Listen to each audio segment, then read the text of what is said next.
समय था 1960s का। इस समय अमेरिका में हिप्पीज कल्चर काफी पीक पर चल रहा था। अब जो हिप्पीज थे वो सोसाइटी के रीति रिवाजों के खिलाफ थे। ये ज्यादातर टीनेजर्स थे या फिर मिड 20 एज के थे और इन लोगों में ड्रग्स यूज करना काफी आम बात थी। इसी समय अभय चरण जी यूएस आते हैं और ये गौड़िया और वैष्णवी जन को प्रमोट करने आए थे। इसमें भगवान विष्णु और कृष्ण भगवान की पूजा डांस, कीर्तन और भजन के थ्रू किया जाता है। इन्होंने सबसे पहले हिप्पीज को पकड़ा और भगवत गीता और वेदास को यूज करके स्पीच देने लगे।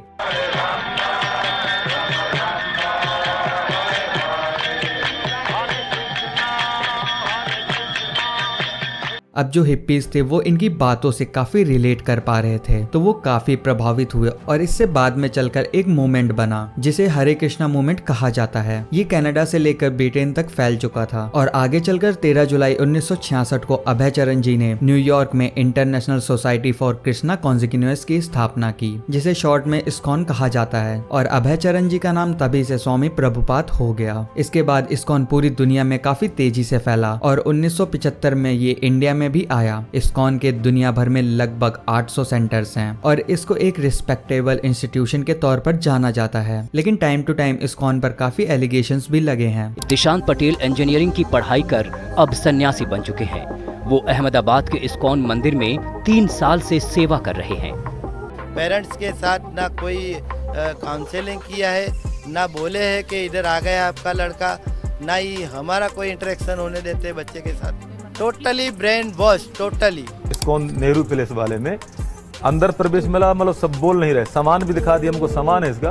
बोले यहाँ आपका बच्चा गया था, आपके पास गया था, उसके बाद आया नहीं क्योंकि आपके बगैर। इस्कॉन ने आपसे कहा कि यहाँ आपका लड़का नहीं आया क्योंकि हम बगैर माँ बाप के परमिशन के बगैर रखते नहीं। इस्कॉन ने भी इनकी बातों का संतोषजनक जवाब कभी नहीं दिया, यहाँ तक कि इनसे झूठ कहा। इन्हें नहीं बताया गया कि इनका बेटा कहाँ है। इस वीडियो में हम बात करने वाले हैं कि इस्कॉन हम जैसे यूथ्स के बीच में इतना पॉपुलर कैसे हो रहा है। अगर आपको याद होगा तो विराट कोहली और अनुष्का शर्मा बाबा प्रेमानंद के आश्रम गए थे और उनका एक क्लिप सोशल मीडिया पर वायरल हो गया था। उसके बाद बहुत सारे सेलिब्रिटीज बाबा से मिलने गए और बाबा आज यूथ और सोशल मीडिया पर काफी पॉपुलर हैं। हम ये नहीं कह रहे कि बाबा की फॉलोइंग पहले कम हुआ करती थी, लेकिन जब से विराट कोहली उनसे मिलने गए हैं तब से उनकी रीच काफी बढ़ गई है। और यही पावर होती है जब इन्फ्लुएंसर्स किसी चीज से जुड़ते हैं तो उनको यूथ काफी फॉलो करते हैं। इसी तरह इस्कॉन को भी बहुत से इन्फ्लुएंसर्स ने प्रमोट किया है। 90s-60s के टाइम पर बीटस नाम का एक बैंड हुआ करता था जो काफी पॉपुलर था। उसमें एक सिंगर थे जॉर्ज एडिसन। वो स्वामी प्रभुपाद और हिंदुइज्म से काफी इन्फ्लुएंस हुए।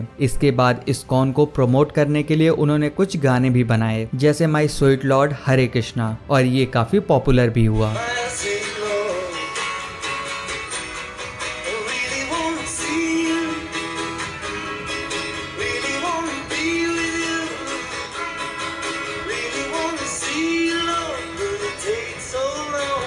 उस टाइम वेस्ट में बीटले के पीछे लोग पागल थे और जब बीटलेस ने गाना बनाया तो हरे कृष्णा मूवमेंट ट्रेंड में आ गया। लोग कृष्ण भगवान को फॉलो करने लगे और इस्कॉन से जुड़ने लगे। फोर्ड के फाउंडर हेनरी फोर्ड के great grandson Alfred Ford ISKCON से इतना इन्फ्लुएंस हुए कि उन्होंने अपना धर्म ही बदल लिया और क्रिश्चियन से हिंदू बन गए। इन्होंने time to time millions of dollar donate किए हैं इस्कॉन को आगे बढ़ाने में और आज भी ये इस्कॉन के लिए काम करते हैं। एप्पल के फाउंडर स्टीव जॉब्स 2005 में स्टैनफोर्ड यूनिवर्सिटी में स्पीच देते हैं कि जब वो स्ट्रगलिंग टाइम में थे तब वो एक टाइम की मील के लिए इस्कॉन जाते थे। And I would walk the 7 miles across town every Sunday night to get one good meal a week at the Hare Krishna temple.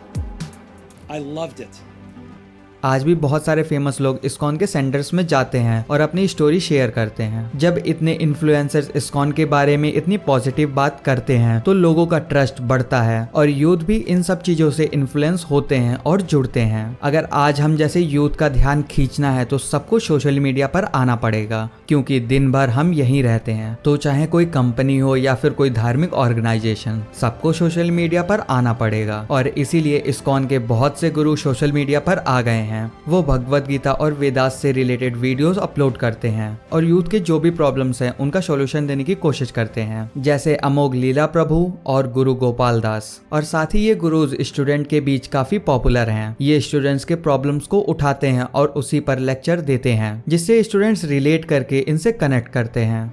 Exam के टाइम पे प्रेशर, स्ट्रेस सबको आता है दोस्तों। फर्क बस इतना ही है कि कुछ लोग उस स्ट्रेस से निखर जाते हैं और कुछ बिखर जाते हैं। एक लड़के को मैंने बुक डिस्ट्रीब्यूशन जब कर रहा तो एक बार ना वो बार बार वो शब्द बोल रहा था जो एफ नाम का शब्द होता है ना, एफ एफ एफ। मैंने कहा आप काफी दुखी हैं यानी कि, क्योंकि ये शब्द का इस्तेमाल वो लोग करते हैं जो अंदर से बहुत दुखी होते हैं। 2010 में लगभग 20,000 स्टूडेंट्स के बीच एक स्पेशली यूथ के लिए फेस्टिवल ऑर्गेनाइज किया गया था, जहां इस्कॉन के गुरुज ने लेक्चर दिया था और टाइम टू टाइम ये ऐसे ही इन्फ्लुएंस करते रहते हैं। इस्कॉन बहुत से स्कूल जो कि CBSE और ICSE बोर्ड से एफिलिएटेड हैं उनके साथ पार्टनरशिप में है। इस्कॉन के भी कुछ स्कूल्स हैं जहां बाकी सब्जेक्ट्स के साथ एक सब्जेक्ट रिलीजियस होता है, जहां भगवद गीता और वेदास को समझाया जाता है और उस लेसन को अपनी लाइफ में कैसे एप्लीकेबल करना है उसको भी समझाया जाता है। जैसे कि भक्ति Vedanta Gurukul in international school जो कि यूपी के वृंदावन में है और ये उत्तर प्रदेश का बेस्ट बोर्डिंग स्कूल है और साथ ही इंडिया के जो टॉप 20 बोर्डिंग स्कूल हैं उनमें से एक है। इस्कॉन 5 से 15 साल के बच्चों के लिए संडे को स्कूल प्रोग्राम ऑर्गेनाइज करता है। इसमें 3 से 4 घंटे की क्लासेस होती हैं जिसमें बच्चों को क्राफ्ट किट्स और म्यूजिकल इंस्ट्रूमेंट बजाना सिखाया जाता है। साथ ही वेदास और भगवद गीता को भी पढ़ाया जाता है और उसकी टीचिंग्स को अच्छे से और एक सरल भाषा में समझाया जाता है। और कहीं ना कहीं इन्हीं सब वजह से बहुत से लोग इस्कॉन से जुड़ते हैं और जो लोग इस्कॉन से परमानेंटली जुड़ना चाहते हैं उन्हें ब्रह्मचर्य फॉलो करना पड़ता है। ये वही लोग होते हैं जो सन्यासी होते हैं, जो सैफरॉन कलर के कपड़े पहनते हैं, जैसे कि आपने इस्कॉन के गुरुज को देखा होगा। ये सन्यासी इस्कॉन के रूल्स एंड रेगुलेशंस को फॉलो करते हैं, इस्कॉन को प्रमोट करते हैं और उनके लिए काम करते हैं, जैसे कि बुक्स बेचना, कीर्तन करना और पब्लिक के साथ इंटरेक्ट करके उनको इन्फ्लुएंस करना। अब इस्कॉन ने इन सन्यासियों के लिए कुछ रूल्स सेट करके रखे हैं, जैसे कि कोई नॉनवेज नहीं खाना, चाय कॉफी नहीं पीना या फिर कुछ गैम्बलिंग जैसी चीजें नहीं करना। और इनमें से जो लोग भी शादी करना चाहते हैं वो इस्कॉन की कॉलोनी में अपनी मैरिड लाइफ बिता सकते हैं। इस्कॉन नॉन रेसिडेंसी प्रोग्राम भी चलाता है जिसके थ्रू हम और आप जैसे कॉमन लोग एक पर्टिकुलर टाइम ड्यूरेशन में इस्कॉन टेम्पल में विजिट कर सकते हैं। इसमें कीर्तन, भजन और जो भी प्रोग्राम्स होते हैं उसका पार्ट बन सकते हैं और इसमें किसी भी धर्म के लोगों के लिए कोई मनाही नहीं होती है। इस्कॉन हर संडे अपने सेंटर पर संडे ओपन नाम का एक प्रोग्राम चलाता है और उस दिन कोई भी इस्कॉन में विजिट कर सकता है। इस दिन इस्कॉन में सेलिब्रेशन टाइप का प्रोग्राम होता है, जैसे कि स्पेशल आरती से लेकर भजन तक। डिलीशियस खाना भी खिलाया जाता है भक्तों को। कीर्तन इस्कॉन का सबसे पॉपुलर रिलीजियस प्रैक्टिस है। इसमें भक्त हारमोनिया और ढोल के साथ भजन गाते हैं कि लोग भजन गाते गाते पूजा भी कर लेते हैं और इस भजन से आसपास के लोग भी अट्रैक्ट होते हैं। और आज के टाइम में अगर आसपास भजन हो रहा है तो यूथ काफी ज्यादा अट्रैक्ट होते हैं। इस्कॉन आज दुनिया भर में फैला हुआ है और दुनिया के कई हिस्सों में ये कई लैंग्वेजेस में भगवद गीता और वेदास को ट्रांसलेट करके यूथ में बांटते हैं और यूथ इसे पढ़ते हैं और इन बुक्स में मॉडल वैल्यूज काफी स्ट्रॉन्ग है, तो उसी से यूथ अट्रैक्ट होकर और इन्फ्लुएंस होकर इस्कॉन ज्वाइन करते हैं और इस वजह से इस्कॉन यूथ में काफी ज्यादा पॉपुलर है और सालों से यूथ इस्कॉन से जुड़ते आ रहे हैं। इस्कॉन पर शंकराचार्य जी एलिगेशन लगाते हैं कि इस्कॉन एक विदेशी रजिस्टर्ड संस्था है, इसलिए इस्कॉन के जो इंडियन सेंटर हैं और इंडियंस जो पैसे डोनेट करते हैं ये सारा पैसा US जाता है। इसलिए ये लोग ज्यादा से ज्यादा सेंटर खोलकर कंपनी की तरह एक्सपेंड कर रहे हैं। हमारे मंदिरों में जहाँ पर बहुत से मंदिर हैं उन्हीं के बीच में एक मंदिर बना लिया और यहाँ पर चढ़ावा इकट्ठा करके वो फिर वहीं ले जा रहे हैं। इसका जवाब देते हुए इस्कॉन ने कहा कि इस्कॉन के जितने भी सेंटर्स हैं वो अपना खर्चा खुद उठाते हैं और इनका रेवेन्यू का सोर्स होता है किताबें बेचना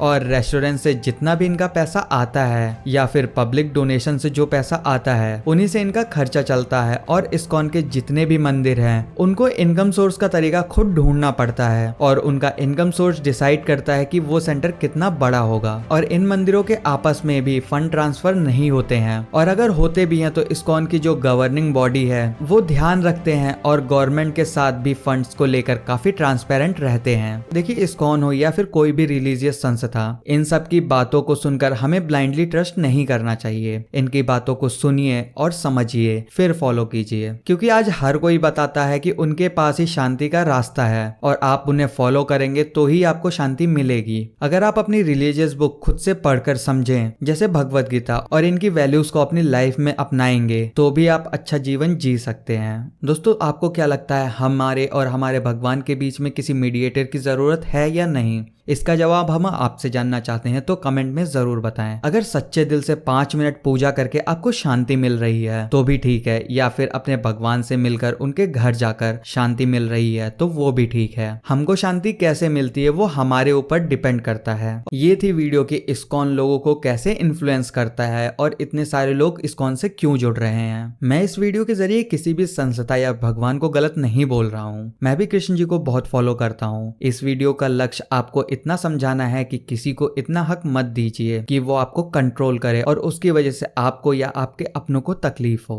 दिन के बाद ही दूसरे दिन भगता है जैसे इसको कोई लबार मेरी 28 साल की परवरिश इस्कॉन वालों ने बर्बाद कर दी सर। काउंसलिंग किया है, ना ही हमारा कोई इंटरेक्शन होने देते बच्चे के साथ। Totally brain wash.